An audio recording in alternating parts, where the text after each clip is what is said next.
Bonjour Saline, nabandi kono soba kolanda biso partout dans le monde na show nabino Top Africa News en émission découverte. On les a représentés et pas ya Kevin Fataki, la dame du cœur. Merci na équipe technique grand et costaud ya Top Africa News. Bruno Binonga Herval, mon réalisateur patron, merci. Et Nazas ma caméra, merci. Na Serge Mbaki, le monteur. Et clan de spécial, na boss de boss, Johnson Keto, les garants de la nation. Vient même le pasteur son Bible, Totena Boy. Voilà. Découverte, il y a les lots. Toyambi honorable Francine Nzumba, c'est-à-dire moi l'amboka, oyo azana souci, il y a population. Et tout ça là qui entretient aye to meke un peu ko solo la atalisa biso mai o yazo kanisa pour la population aye ya Congo central précisément na cataracte et na la kinga moko te na plateau nazalaki na ba ndeko na ngai ba confrères et consoeurs to ala kina bienvenue ba ya RTC Mbemba Nzangungu et puis tozalaki na Christian ya journal universitaire et longola bango nde to mekaki ko sololana honorable Francine Nzumba mais bolanda ba détail yo ya entretien ango dans élément oyo et puis on se retrouve juste après. Et merci une fois de plus na ndona Francine Nzumba. Alors les longs là on a mis na casquette ya ndona te et lelo aza honorable Francine parce que maito tout nae c'est plus makambo oyo azo yengela par rapport à période électorale oyo to anango. Alors honorable Francine Nzumba, question nanga eza boye ba préparatif ezoleka boni nanga mona yo parce que lelo tozomona ba député baza tellement ebele wa o batimitu et lelo ba vielu mingi ba mibombi balingi komimonisa te que bango pe ba postuler basali ba dépôt ya ba candidature na bango na ndenge moko ya silence basalango confidentiellement balingi ko ba yeba te peut-être okoki kozala informé ou pas yo ozomemela makambango lolenge na yo mais du coup okokutala ke non ba vrai loup baza wana na kati et honorable Francine Nzumba na part na ye azo préparer makambo na ye boni. Merci beaucoup madame Kevin Fatake. Je pense que ebisinga ba préparatif pour na makambo ndenge yango ezokendele. Je pense que ba préparatif eza ya solo ezalaka lelo te ezalaka na moment oyo te parce que moment oyo vous allez constater na bato bakenda ya de cela 5 ans na bato bakenda ya de cela 10 ans na bato bakenda bamonana na bango te moment oyo eza moment oyo bato surtout bayaka. Alors so tuninga ba préparatif naza na réponse ya kopesa te pona yango. Pourquoi? Parce que c'est chaque jour, c'est chaque semaine, chaque mois naza na kati ya terrain. Donc depuis to le cas na ba élection, so to le vivre ka poto ba pona ba élection parce que so to ba élection depuis 2018 natika la ko kende musika te. Depuis 2018 naza kananga kaka awa na terrain tozo sala musala ndenge yango esengeli muke tokuta na population likambo ezali to landeli ezali te to sali ezali te to vandi si faut ko sunga to sungi pasi nyonso population azoyoka tozoyoka ngo elongo na ngai moko po nazali awa na vivre yango parce que mes période oyo eza vraiment préparatif en réalité eza période oyo to yaka kotala kaka population ko lobake ngongo ngo ekoki. En réalité ça programme période moko ba préparatif te na mutu aza honnête na mutu aza sincère ya musala yango pe objectif ya période oyo tozali période électorale ezali kama préparatif te ezali kama juste à côté sa batuke ngonga ekoki. Donc nazalaka déjà au préparatif nazala préparatif nazo sala te mais na vivra déjà na population yango nazalaka déjà na bango tango nyonso o nyonso asika na ko lobela bango ezate. Donc c'est un peu ça na quand sur lobby il y a plusieurs candidats ba vieux loup oyo bazala qui mais baza plus silencieux et c'est la fin qui justifie les moyens. En plus nos œuvres aussi nous jugent Et je crois ba vielu wana bazali donc tokendaka na bango déjà. Na kanisi na 2018 tant tokendaki na bango ezalaki na ba vielu. Ata nazalaki programmé te. Mais je pense que ça na kombo etikalaki parce que ça na mutu moko partout bokokende oyokike Mama Nzumba.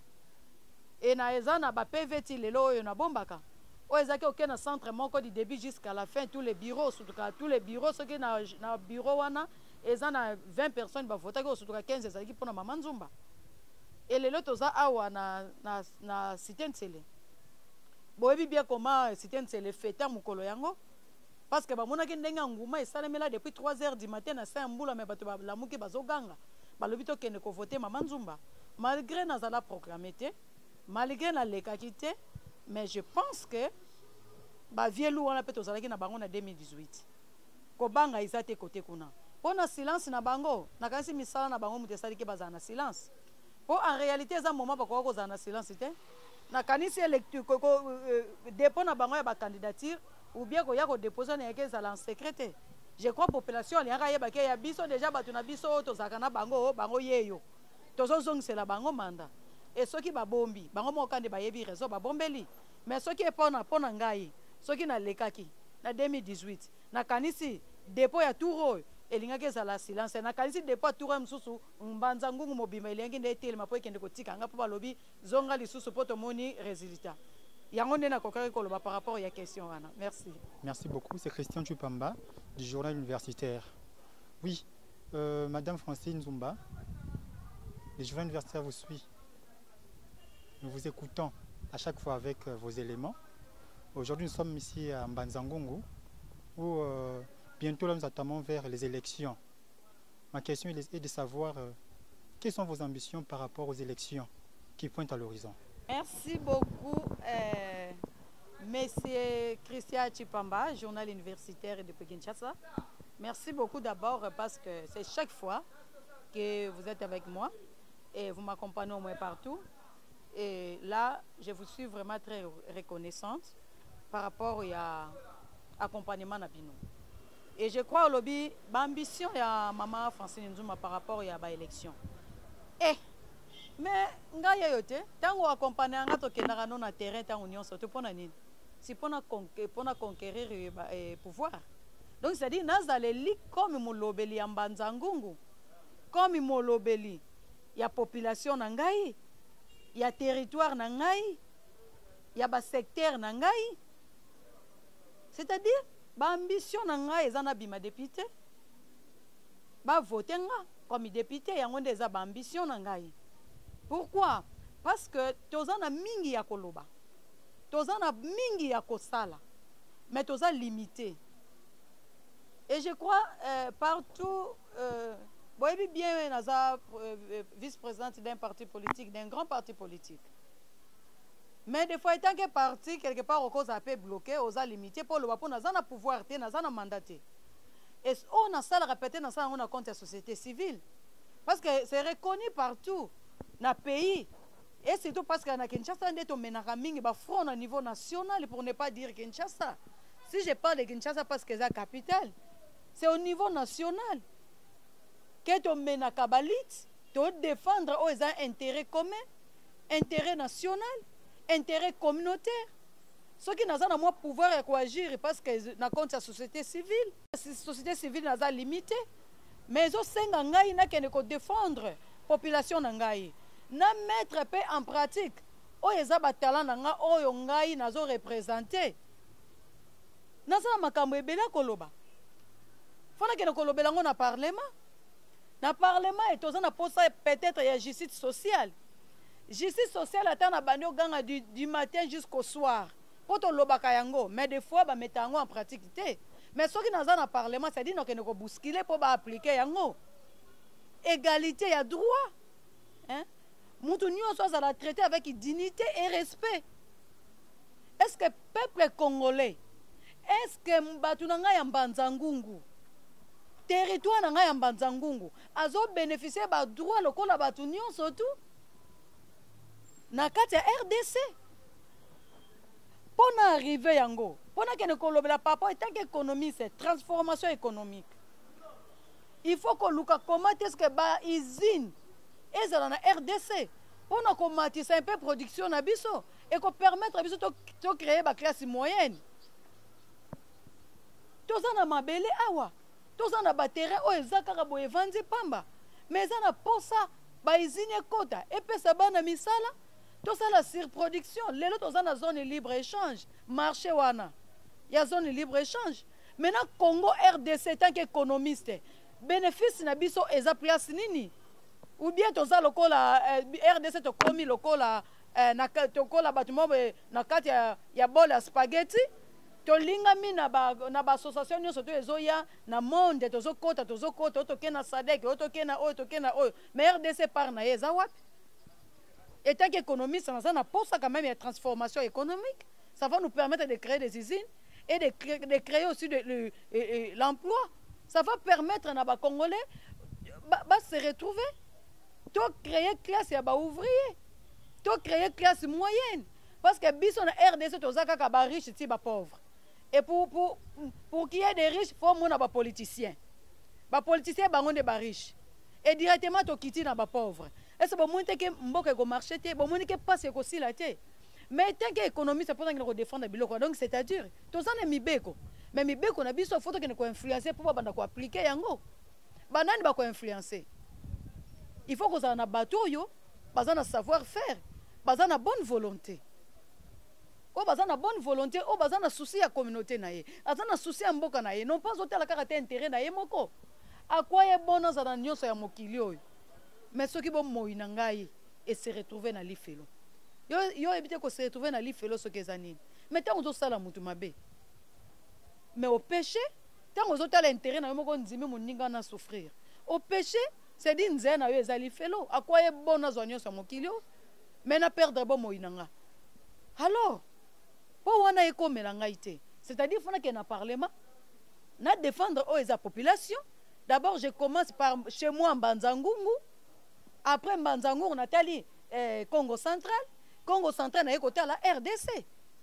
Alors pour nous être capable de défendre yango il faut na kota na parlement ceux qui na koti na parlement et qu'on permettre ngai bon mona voix nanga ndenge yango elobaka et puis bonne volonté nanga yako sala musala biso peut-être oza bato tozo kende pona bomengo te soki nazwi na ko sepela mais na ko sepela na lianga moko et sengo nanga tangu na moni population pe azo ko sepela azo jouir na oyo etali intérêt na ye mais tangu nga na sepeli nga moko wabelo lendo nanga l'olendo na ngai ko sepela tangu na zui ça dit les populations des zui mais tangu na kepo na poche na ngai moko na sala le côté ça dit na rozala fierté na kati ya mboka nanga. Et c'est un peu ça, je pense que ambition eza tellement naza ba ambition tellement ebele mais ya liboso d'abord bo banana no kopesa nga manda wana et boko mona changement ezali soki bolukaka changement e ko banda na nzela nanga. Merci beaucoup. Question nangai ezali ndona et 5 ans et uti koleka biso kaka boye. Manda yango ekomi kokoma pe na suka. Bandeko bafungwami. Ozolo ba bien bazolanda ona bokebi nyonso. Est-ce que lelo soki ba pesi ndona chance ya kokota na parlement ya kokende na assemblée ndona arozala kaka ndona oyo tozalaka na etango nyonso to ako changer po ekoma nango momesano tango boyaka na maloba sukali ko flatter okoloba bien lobi tango kokende sika wana totindiki okei et ekomi glace likolo l'appareil de votre correspondant non elo occupé et kozala pe lolengi moko te pa ya ndona bandeko bazolanda biso na bike bandeko ebele babi on y a-t-il vraiment point. Merci beaucoup bienvenue Mbaye. Et je pense que au moins nous c'est dépendant de l'éducation et dépendant de l'éducation et dépendant kana bisika muto azali. D'abord chez nous on parle mouvement social parce que vous savez tout ce qu'on peut faire robini ne bébé ça rappelle appartenance na biso politique ba parti politique et bébé ça rappelle okende kuna mot d'ordre okende kuna makamususu bokosala te oke ko mema manona loyenge mais appartenance nanga d'abord eza appartenance moko eza société civile tokuta na société civile kuna biso totalaka intérêt communautaire totalaka les intérêts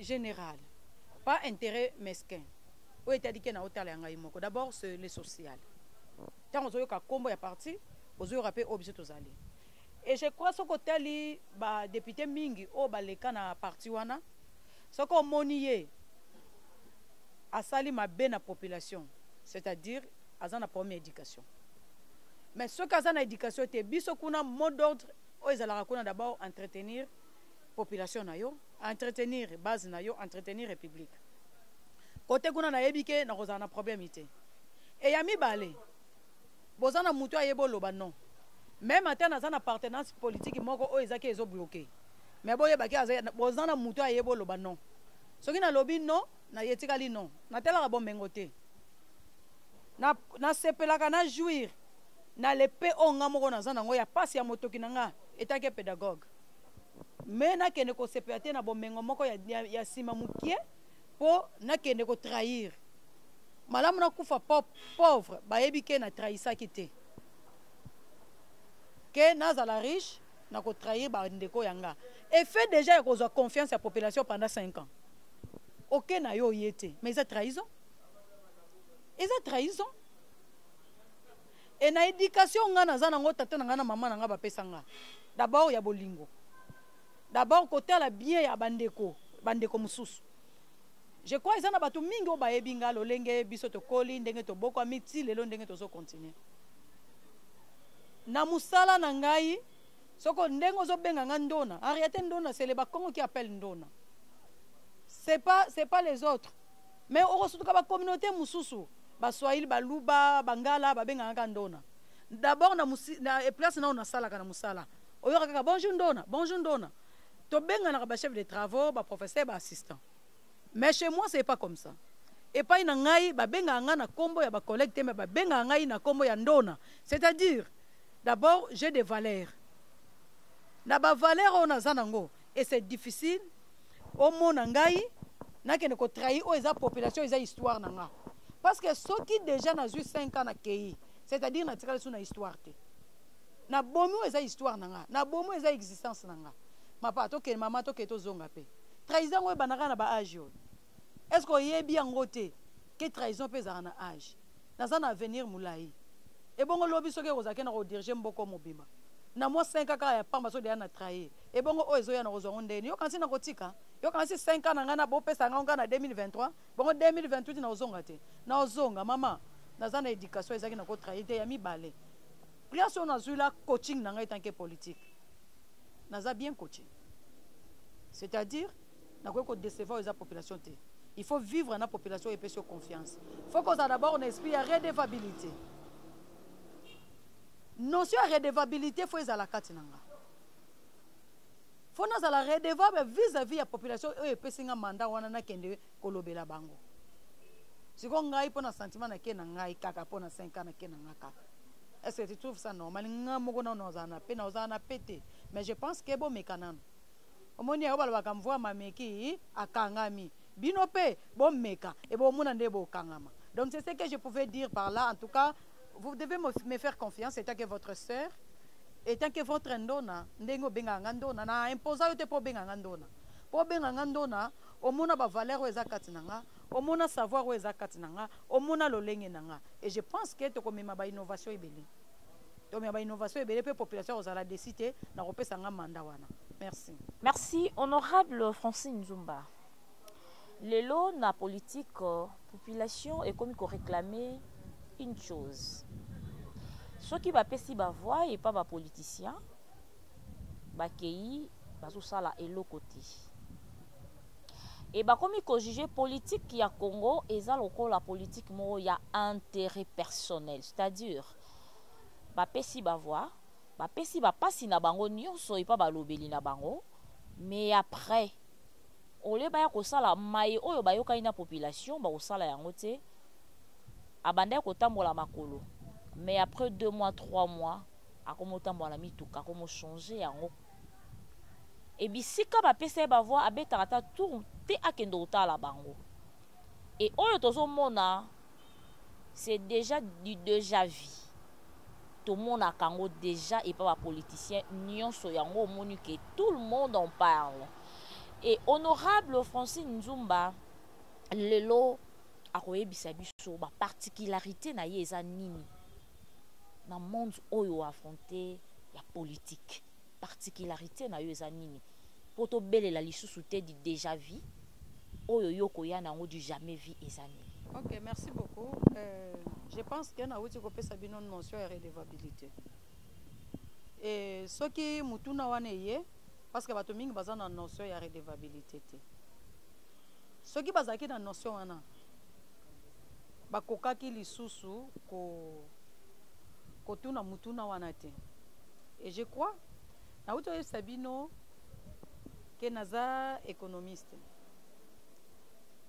Est-ce que ezosala biso esengo komona bateki mboka moko o mutu asombi mboka mobimba ese si esalema mboka ya bato donc ça dit yo ke somba client mobimba client ya bato sombi yango tu trouves ça normal et ce que mutu asombi yango c'est un politicien c'est-à-dire quelque part mboka na biso eza dirigé ou bien mboka na biso eza na bato bazo prétendre ke balobe la population mais quelque part baza bango na posa ya lobe la population wana te. Alors na mayele o ya biso na muke o to yebi to yeko comprendre que il faut to luka transformation économique. Il y a une particularité nanga. Donc c'est-à-dire na mettre o nga nazali en pratique pe o nga na sali en pratique. Tant de créer ba classe moyenne même na niveau ba province. Et qu'on permettre d'éviter l'exode rural. Ce qui est déjà bazoté comme mboka mobimba. Et hôtels c'est que na mboka wana bato mingi ba vanda ra société. Bato mingi ba bima ba kenda ville. Pourquoi bato wana ba kenda ville? Ba ke ko appauvrir ba village.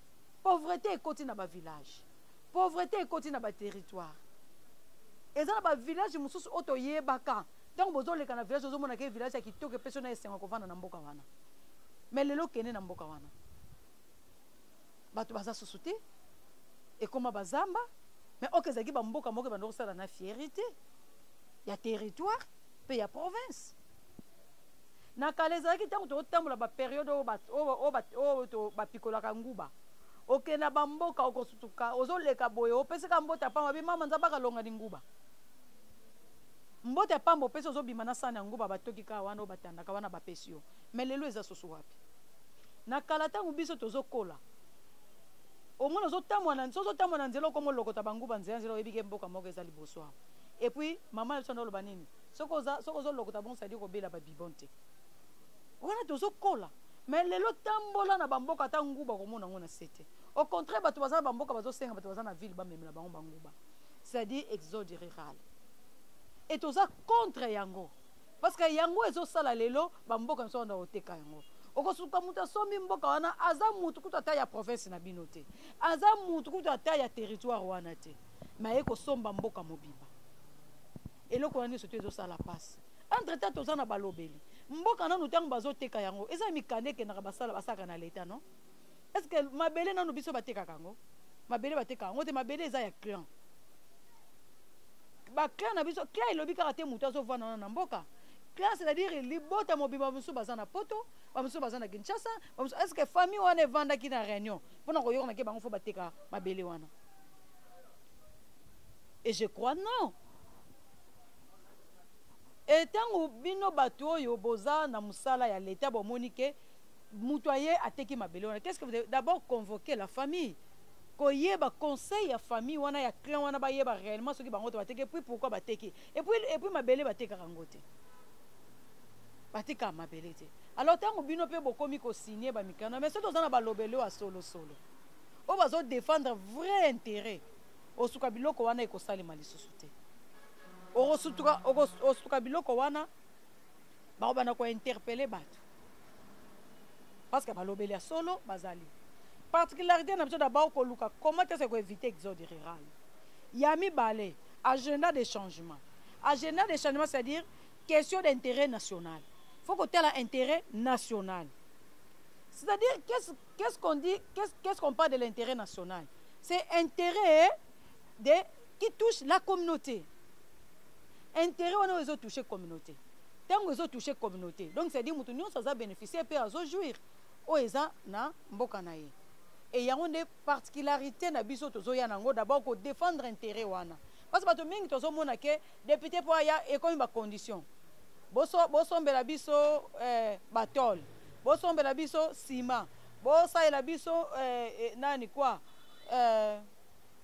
bosalela biso pont botongela biso école yango te eza intérêt ya député yango te eza mosala ya député yango moni ke tokomona kaka cause ya biloko wana pasi bana kozongaka mpo mutu wana akosala nini après 5 ans ke na ye akekangisa mbongo na dene minzi ayebi kaka bato wana soki napesi bango oyo bapesi nga susu bavoi c'est-à-dire moyen défendre vrai intérêt eza te prenons l'exemple toza awa na projet ya 145 territoire oyo chef de l'état azoko accomplir est-ce que baeli na biso bazolandela vraiment na baterritoire na bango ke vraiment mission wana oyo na projet wana basecteur na bango mpe bagroupe na bango baza babénéficiaire par rapport ya projet wana bazolandela yango parce que toza na chef de l'état aza na volonté ya koconstruire vraiment coup de chapeau na opesa bafélicitation parce que azotonga nazomona place nde misala ezosala mais même epai na ngai moko place nasalaka nazomona ndenge azosala volonté ezali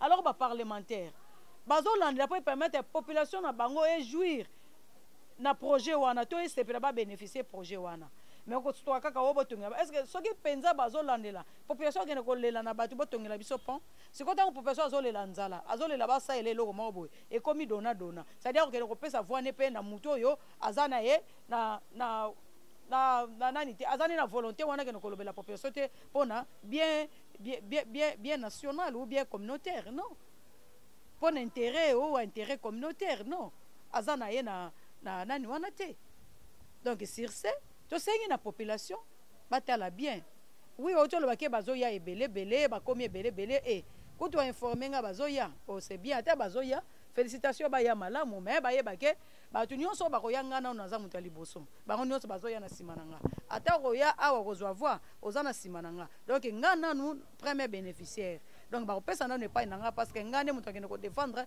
population oyo convenablement merci beaucoup honorable Francine Nzumba 4N vice-présidente nationale du parti Mouvement Social Lombiste. Bon, vous assumez une grande fonction au niveau du parti en tant que vice-présidente. Vous, en tant que femme, une jeune femme, comment est-ce que vous pouvez assumer une grande fonction dans le parti? Merci beaucoup, M. Christian Chipamba, pour la question. Parce que vous avez dit comment est-ce qu'une jeune femme a assumer une grande fonction dans le parti où elle est. Je crois, moi, je dis à tout le monde, même à la jeunesse, d'abord, jeune, quand on a posé à lelo. Jeune, quand on a posé à ya mbongo. Quand on a posé au moins la personne n'a aucun intérêt. D'abord, il faut qu'on fixe un objectif. Après avoir fixé un objectif, il faut la persévérance, volonté, courage, détermination. Ça va te permettre de le mériter. Je crois que les fonctions au lobby nazana en tant que vice-présidente et à parti et ça va pesinga ngo pona mawate. Ba pesinga été pona privilège na mérité yango. Pourquoi na mérité yango? Vous savez, étant que jeune, on a un milieu universitaire na G1 à l'époque, à l'âge de 19 ans. Na kota na parti politique oyo. Je pense que ezana batu mususu akomuna na keka pona parti politique pona zwa branchement na zwa mo eloko na kende. Et puis vagabondage politique. Ezana mutu mususu aye lelo na parti oyo okuna ezote osate na ke kuna. Okuna ezote osate na ke côté kuna. Ça ne paye pas. Ça ne fait pas de toi une personnalité. Et moi, Francine, Lando na N4 Ndengo Lobby, na banana parti on a âge de 19 ans. À l'époque, parti Oyo, ezalaka mingi société civile. Société civile, tant baye ko changer yango na parti politique peut permettre ba lobe la population. Plus ba député ba bimaka na Est. moko kaka bimaka na Congo central honorable Yukula à l'époque comme provincial na Congo central moko kaka mais ba député nyonso bautaka est mais na Kinshasa parti ezala installé te tant ba député bauti est ba ye Kinshasa po ba ya ko siéger ba monique na capitale pe na Kinshasa il faut parti exister ba comme si ko recruter ba jeunes na ba milliers universitaires ba yaki tant ba ye ko kuta na biso wana nga nazaki na école de quoi des révolutionnaires bazo tel sa biso comment ko linga mboka na biso comment ko servir mboka na biso pe comment ko servir province politiquement bazo tel sa biso bisika boto uti bisika tozo kende pe bisika tozali wana tozana école wana ya mutu ya tozo formation mais entre temps tozana obilenge et si tant to lobi to sala choix bato mingi bazaki na parti mususu mais ngai na tikala okota na ba parti politique wana te mais nga mukolo bayayi ko benga ngabi o boye pona parti moko MSR mouvement social boye ah MSR tokene total ngabi nga na lingala nga parti politique te mais tokene ta on a ke ba bengi so totali bateso bino fo bo implanter Kinshasa mobimba boye so bi ah tokoti ta on a tali statut na bango pe projet de société na bango na lobi ah na formation tozo ba école des révolutionnaires pour na ko servir mboka convenablement na monique ba ambition na ngai tutani des places à l'époque on pesa biso ba fiche mi balé des fiches mala moko donc soko zuyango olukisu mutu musu na libota na yo okoki ko pesa adhérer soko za marié oza mwa mobile ko memela pe mwasi na yo ba yana za la bongo couple tango to adhérer to bandi ko implanter parti Kinshasa mobimba to recruter bato mususu ba bima ba député bima ba ministre to recruter bango na Kinshasa to implanter partout et tant ba ambition na nga yeye na moni ba fonction na komaki ko assumer parti Kinshasa na moni ke nazo mata nazo mata boye na sengi nga pe ba ambition yeye un jour pe na postuler na 2009 pota on a kota ki parti ezaki na fin 2006 après ba élection ka 2006 na 2009 ba ambition tango yenga lobi non faut penga na postuler mais faut bana base qu'est-ce qu'il faut ba pesinga numéro ya fédéral ya Congo central na yesikoyo na Congo central na bengi fédéral na Matadi o d'ailleurs toza na réunion na Mbanzangungu na yena Mbanzangungu ba lobi tout justement secteur na yo mutu azalaka te kota mbala moko o implanter na secteur na yo tango na koti na yo ko constater que parti ezaki penza implanter te penza bisike belé na Mbanzangungu ngambo na komi ko implanter ngo bisike belé même na cité nsele awa même na lunzadi même bakwa mususu ya Banzango parti ezaki implanter te na bani ko implanter ba ye ko tianga comme conseiller ya nani ya territoire gradi na zaki na ngona Kinshasa ba diminuer ngona niveau province na kiti na ima kite ndenge ba jeune mususu bazalaka ba tielo lendo te na accepter na suki wana te na pusi ba moni musana osala za makasi ba yo comme chef de section na cité nsele awa na comme chef de section tellement musale sama makasi journal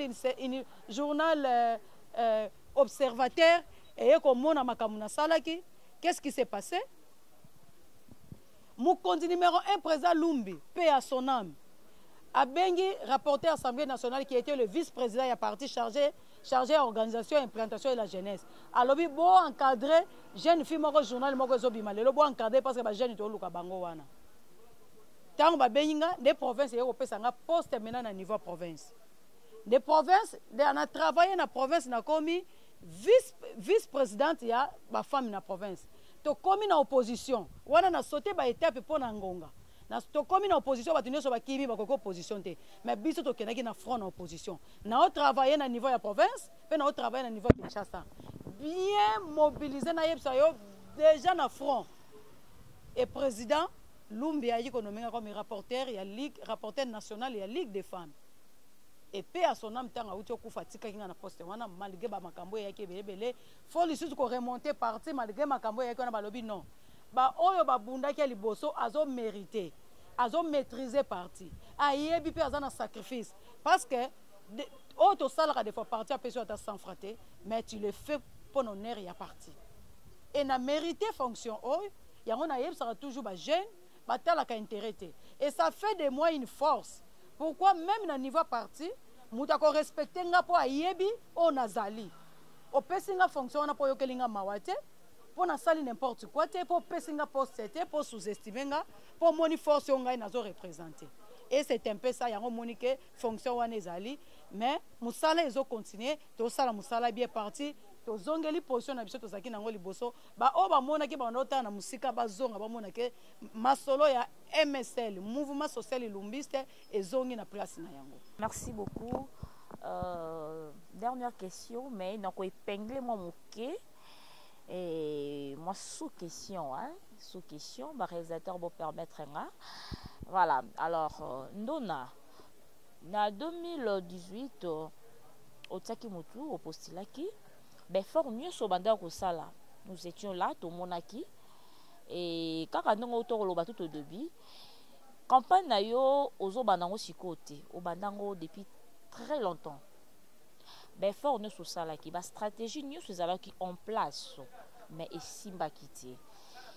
Et na basi mususu aroko mitala non na sali ba stratégie na sali nyonso mesimbité et mena là vomi na sala nzela mususu mais honorable Francine Abino na robessé ba braté et na oya lisusu avec force et to linki to yeba honorable Francine non ba stratégie nini oyo tie en place pour maintenant là ndengo tie mutu ezala lisusu te que non esimbité ba proclamer ngate mais ya tout oyo sali et pas ya batuzo mona na misu batupe ba en bénéficier na ngo stadio batu ba sepela que lelo honorable Francine Aleki et sous question nga ezako ce na posé yango te bandeko ba Hollanda entretien oyo ba koteni nga guerre toza précisément dans hôtel Pégal eza na cité Ntsele et cité Ntsele eza na cataracte eza na honorable belé oyo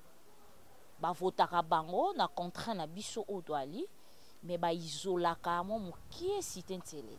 Alors cité Ntsele population ya awa ils se sont un peu isolés hein et pourquoi parce que ba honorable o bango ba pesa ba voix ba kipa bango te et cause na likamu moko zoleka awa na cité Ntsele pour mona honorable mo songolo mpakala aya a apparaître a pesa solution na problème songolon pakala c'est vraiment difficile et bandeko ba kolela bandeko ba koloba et lelo boto ane sengo ya mona honorable Francine l'une ya bandeko o ya Cité Ntsele batepe mutu et nini oyo koki koloba na population ya Cité Ntsele oyo ba se sentaka un peu isolé négligé et pas ba honorable oyo bango ba pesaka ba voix.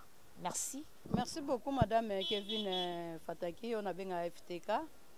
Merci beaucoup pour la question. Je pense que ce qui a lobby, la stratégie, nous allons mettre en place. On a dit que et je crois que la cité c'est le bango moko bazomona. Oyo, pas au bango moko bazoyoka. Je crois liti on a bandiango lelo teningo lobby na bandiango kala.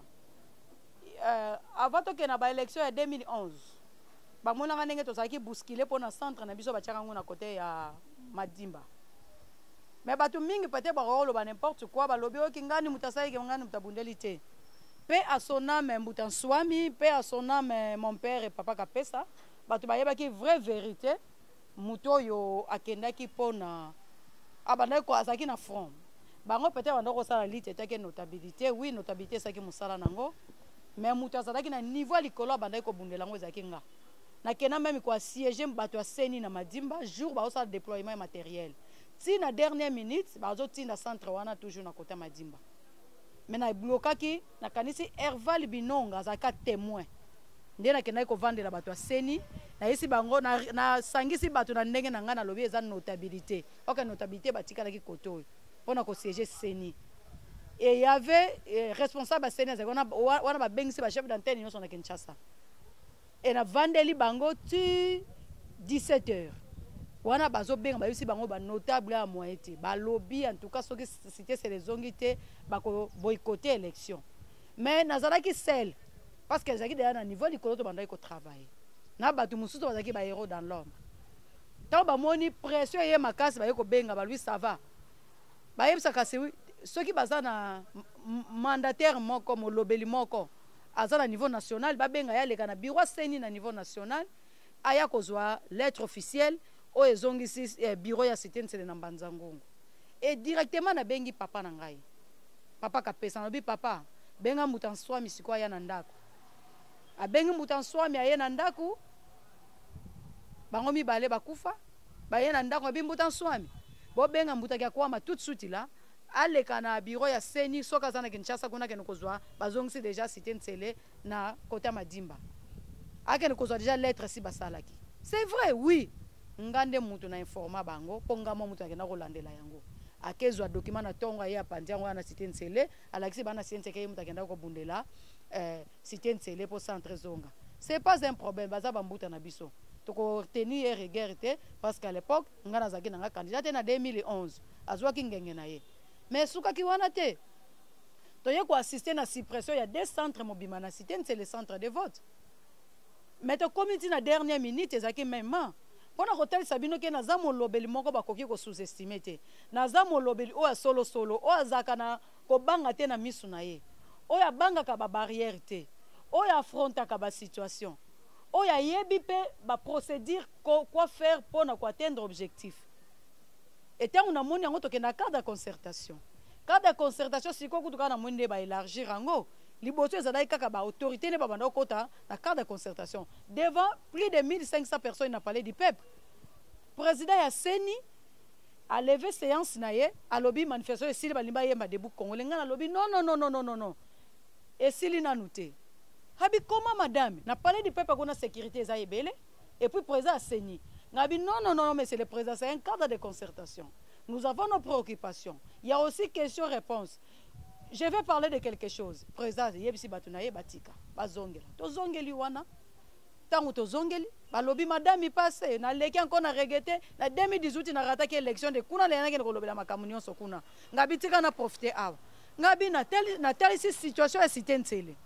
Na telle na nombre babité au bazawa. Na lobi telle injustice tozo ko subir biso. Tozo subir injustice électorale. Toza na centre moko kaka. Sur place président batu bazai kuna bagangi babeti maboko. Sur place, président Denis Kadima, lobi madame, tozui revendication na yo en compte. Situation wana bako résoudre ngo tozaki na information na ngote. Ba yebisi ngana suka ba lobi madame yaka ba inviter ngana ke kuna na Seni.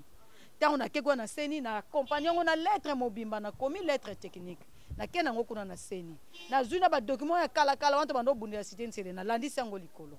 Ta on a landisi yango likolo mbala moko président alobi ça va ba ko accorder bino centre on a ba bengi mamoko chef d'antenne balobi ini dame défendre Cité Nsele balobi oui nde yango réseau on a komela parmi ba grand notable ya Mbanzangungu nde ba pesanga fonctionne comme un grand notable ya Mbanzangungu à cause ya Cité Nsele na loba ki centre soke zongi ya mibale to azongi singongolo parce que na zwaki maloba na lobaki kuna na palais du peuple yango wana makambo eza ebela koloba parce ya base ezali bapesa ngaka manda wana nde bakosepela nango bien na kosepelisa bango makasi bakomona ke vraiment toza na molobeli ya solo. Merci beaucoup. Question na ngai ya suka ezali ndona tozokende vers élection attitude nini oyo population akoki kozala na yango po to éviter polo 5000 francs 10 000 francs pona attitude na koloba mingi te boyebi bien ngaso na zimu aloba naza pédagogue na lobaka ebele. Alors, pour attitude bakozwa tala sima zonga moto. Bango moko ba yebi tozaki na 5 ans. 5 ans après 5 ans ba musu ba yeka sikoyo. Ba yeba bango moko na lobebele te. Bango moko ba yebi. Attitude bakozwa. Bako yamba na bango bango boya ko yamba bako yamba mais tala sima zonga moto. Madame Francine, vous êtes aussi présidente nationale de l'ONG Congolais Unis pour le Développement. En tant que présidente nationale, quel est l'objectif principal de votre ONG CUD? Merci beaucoup. Comme tous en temps belete, je crois que nous avons fait l'émission uniquement pour la CID. On a dit que CID. Et je crois que d'abord, premier objectif d'abord, lutter pour la promotion, il y a basi, jeunes filles, les œuvres, na possibilité, comment entrepreneuriat. Donc, l'objectif est tellement belé. via temps via agenda ende tolobaki lelo toza kaka plus na makambo etali kaka makambo etali les enjeux de l'air pona ONGD bomoni na terrain bobino bomoni na terrain botamboli bomona misala nazo sala na compte ya ONGD et soutien tozo mema pona population donc ba mission eza ebele ba objectif eza tema ebele je crois tant tozala nikima pona CID na kanisi moment na toko panza penza makambo nyonso pona CID. Merci beaucoup pour na message à suka population ba salanga confiance ba accompagner na liti oyo na bike liti eza munene ngai moko na kolonga te victoire wana eza victoire na ngate me kozala victoire ya territoire ya Mbanzangungu et kozala victoire ya Lunzadi, victoire ya Gombe Matadi, victoire ya Ntimanti, victoire ya Gombe Site, victoire ya ville de Mbanzangungu, victoire ya Kulingongo, victoire ya Lukala pe victoire ya Kivulu. Donc kozala victoire pour notre territoire mobimba ya Mbanzangungu et pourquoi pas Cité Ntsele ndaku na ngai place oyo na vandi place na koleli donc chambre na ngai ndaku na ngai nyonso eza awa na Cité Ntsele. Donc victoire na ngai eza victoire ya bango ba compagnie na combat oyo je pense que bakozala décider au contraire bakozala na fierté. Voilà, merci. Je crois que Bolandi, intervention, il y a honorable Francine Nzumba Azaki, vraiment clair, na ba propos naie, na ba réponse naie, et je crois Moutounio soit lundi, il est oyo Aza convaincu, na oyo so honorable Francine Nzumba Alobi. Merci na équipe technique Oezaki Nabicho, ensemble Bruno Binonga Herval, et puis merci na Serge Mba qui le monteur et liboso ba écran nabino Bozaki Longo na Yemoko la grande F Kevin Fataki, la dame du corps. Abonnez-vous massivement. Vous ne serez pas dessus parce que na chaîne Oyo Amune Top Africa News nde bokobanda kulandaka mingi et ba émission Oyo tokobanda kusala na Yemoko honorable Francine Nzumba Ndona. D'ici là, portez-vous bien. Bye bye. Mieux vaut tard que jamais. Johnson Keto. Mieux vaut tard que jamais. Namora Keto, Namora Johnson. Top Africa.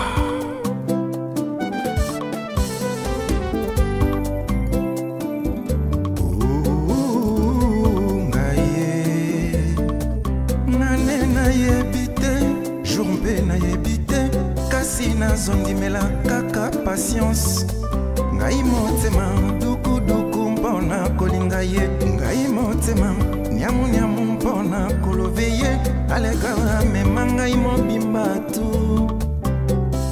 Joël Hélène Mwanza ata mbanzi ekota na mosuni mboye te peu de temps elle a tombé vraiment amoureuse na ye nameli masanga te kasi nazolangwa ye Johnson Ketoé à love Romé Morgan full boss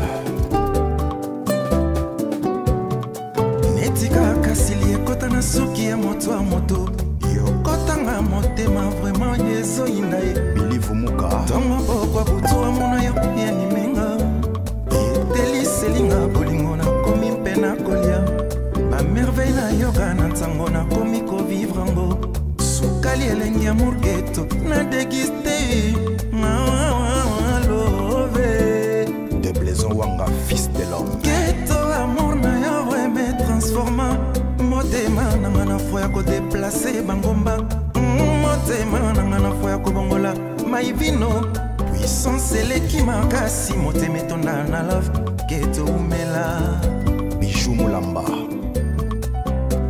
nalingi nanga ise Nalova nanga iseye procédure na langue meminga ise pene na yo Deborah Fula balwa na vote protéger lenga ise amour Keto Jason Engwanda Maserati Nzambe bénisse langa amour Keto azala se kompene nanga tout le temps mieux takanga na litoye Ye kaka na héros Boss Mukuna. Mon amour propre au fond de moi eza yo mei protection na ngai na maboko mayo yotianga na nkato memanga esika olingi plus que toi aza te Kilimanjaro eza mokuse eketo Johnson Pichens Kambilo l'altochimiste bongo na misapi Cyprien Ziro Bongolo Mata 7 comme na commence avant chimiste na sala ba recherche on a découvert maternité Nzambe à Salaketo après na découvrir un secret exceptionnel je bien dis un secret exceptionnel mon ketoe Bibiche Mandala Nida Madaka Applaudissia Ngata Babandeli Mokili 10 000 fois préférence péchoua Nanga Joe Johnson Keto Ya amour Johnson Keto Otilo Mapouya Johnson Keto chérie Baloba baloba na kipate Johnson Keto bébé Kobo sana vera mote Ata na présidence Na ebike kosimae Ata ukumi wewe Vraiment tokoko ma bien Félicité Nyongoni Ata babandeli Mokili 10 000 fois préférence péchoua nanga Joe Johnson Keto Ya amour Johnson Keto Mireille Kaseka Café Etienne Chimanga de mon vivant j'emmène na zanga Ketoe Nalinga nalinga nalingi ye Nalova nalova nalova ye Na kraka ye Batoto basi ba comprendre nga Batoto basi ba yebinga bien Soki chéri na noyette Na belaka Soki Johnson Keto kotite Ba égal malade Jean-Paul Kalema Micheline Dioka c'est vrai chéri akotanga na motema fond surtout tanga memanga na couloir ya bagu namela milk check namenia lelo kobosa na société ya samouraï nanda mwa mayonnaise nalingi ye nalova ye na kraka ye batotu basi ba comprendre nga batotu basi ba yebinga bien soki chéri na noyete na belaka soki chéri na noizongi te ba égal malade mikolo pena comprendre les sous-soutés osengi moninga ami na Facebook andimi yo okomosola-solaka boye okomo confondre faiblesse na gentillesse mingi osema kotaba na mibali okomoloko devire maloba matoi bani babloke yo tak orate amitié Raymond Ikoza Bio Jano Lopera Cyprien Bongolo Mata 7.0